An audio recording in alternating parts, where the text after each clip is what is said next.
निर्भया प्रकरण झालं हो, होतं हो. आपल्याकडे, किती आपण सगळेजण डिस्टर्ब झालो खरं आहे. होतो आणि त्याच्यावरती बरेच जण व्यक्त झाले होते, मीही झाले होते. मग त्याच्यानंतर परत आपल्या महाराष्ट्रामध्ये सुद्धा एक असंच प्रकरण झालं होतं. माझ्या घरामध्ये मुलगी आहे, हे माझी मुलगी, आणि त्यावेळेला ती लहान होती, म्हणजे की तिचं वय थोडं कमी होतं.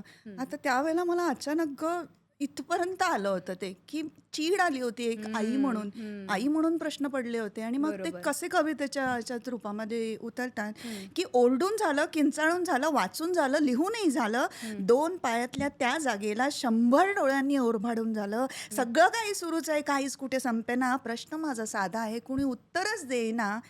माझ्या पोरीला बाहेर पाठवू की नको पाठवू?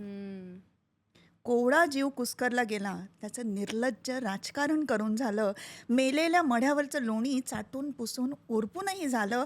मेणबत्त्या पेटल्या आणि विझल्या, त्या मेणचट धुराला स्मशानाचा वास आहे.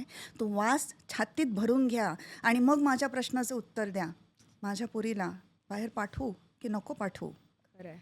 फाटलेल्या योनीच्या चिंध्या आणि तडफडणाऱ्या स्त्रीत्वाची लक्तरं जगाच्या वेशीवर टांगूनही झाली तरी माणूस असल्याचा दावा करताय?